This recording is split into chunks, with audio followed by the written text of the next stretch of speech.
एक छोटा बच्चा जिसे टीचर स्कूल से डांट कर भगा देते हैं, साथ में एक लेटर देते हैं कि अपनी माँ को दे देना। वो बच्चा घर जाता है, माँ को चिट्ठी देता है, माँ वो चिट्ठी पढ़ती हैं, आंखों में आंसू आ जाते हैं, लेकिन बच्चे से कुछ नहीं कहती। बच्चा पूछता है कि लिखा क्या है।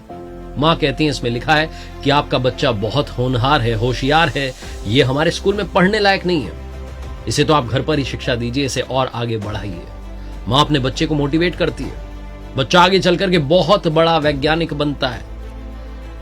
एक दिन वापस अपने पुराने घर में जाता है, माँ की वो संदूक खोलता है जिसमें वो चिट्ठी रखी होती है, उसे पढ़ता है तो रोने लग जाता है, क्योंकि उस चिट्ठी में लिखा था कि आपका बच्चा मंद बुद्धि है, इसे हमारे स्कूल से निकलवा दीजिए, आप इसे जहां ले जाना है ले जाइए, लेकिन हमारे स्कूल में इसके लिए कोई जगह नहीं है। माँ अपने शब्दों से उस बच्चे की जिंदगी बदल देती है। उस बच्चे का नाम है एल्बर्ट आइंस्टाइन, जिनका नाम नोबेल प्राइज के सामने बहुत बड़ा है। अगर आप किसी से कहते हैं कि आप एल्बर्ट आइंस्टाइन हैं, तो उसके लिए नोबेल प्राइज से भी बड़ा सम्मान हो जाता है। एक ऐसा शख्स जिसके मरने के बाद उसकी ब्रेन को रिसर्च के लिए इस्तेमाल किया गया कि भैया आखिर था क्या इस ब्रेन में, जो इतना बुद्धिमान ये व्यक्ति था, आप समझ सकते हो महान कितना व्यक्ति था।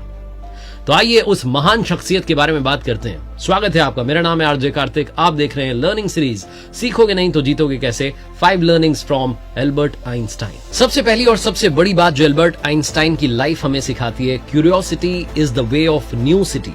जिज्ञासा ही आपके आने वाले कल का निर्माण करती है। जितने आप क्यूरियस होंगे लाइफ में, उतना आप नया सीखेंगे, और जितना नया सीखेंगे उतना जिंदगी में आगे बढ़ेंगे। एल्बर्ट आइंस्टाइन की लाइफ के बारे में शुरू से बात करते हैं। 14 मार्च 1879 को जर्मनी के उल्म सिटी में उनका जन्म हुआ। जर्मनी में ही वो सिमट के नहीं रह गए, वो पूरी दुनिया में फेमस होते चले गए। दुनिया के सबसे इंटेलिजेंट व्यक्ति का दर्जा उन्हें प्राप्त हुआ। एल्बर्ट आइंस्टाइन, जिनसे जब पूछा गया कि आपने इतनी सारी चीजों के बारे में बात की, इतनी सारी आपने डिस्कवरीज की हैं, तो क्या वो चीज है जिसने आपको आगे बढ़ाया, उन्होंने सिर्फ एक शब्द में आंसर दिया, एक शब्द में उत्तर दिया कि क्यूरियोसिटी। क्यूरियस रहना मेरा जीवन में मुझे यहां तक लेकर के आ गया। मैं बहुत सारे सवाल करता था, बहुत सारे सवाल मेरे पास में होते थे, और उनका जवाब खोजने के लिए इतनी सारी डिस्कवरीज करता चला गया। एक छोटा सा बचपन का किस्सा सुनाता हूं। 4 साल के थे एल्बर्ट आइंस्टाइन, उन्हें सूप दिया गया पीने के लिए। तो जैसे उन्होंने सूप पिया तो उनके मुंह से निकला, सूप बहुत गर्म है। कमाल की बात यह कि इस 4 साल के बच्चे ने तब तक एक शब्द नहीं कहा था, बोले नहीं थे। पेरेंट्स जो थे वो हैरान हो गए कि आज पहली बार इसने इतनी बड़ी लाइन बोल दी, एक साथ इतना कुछ बोल दिया कि सूप बहुत गर्म है। उनसे पूछा कि अब तक तुमने कुछ बोला क्यों नहीं? तो जो बच्चा अब तक नहीं बोला था, वो बहुत ही सिंप्लिसिटी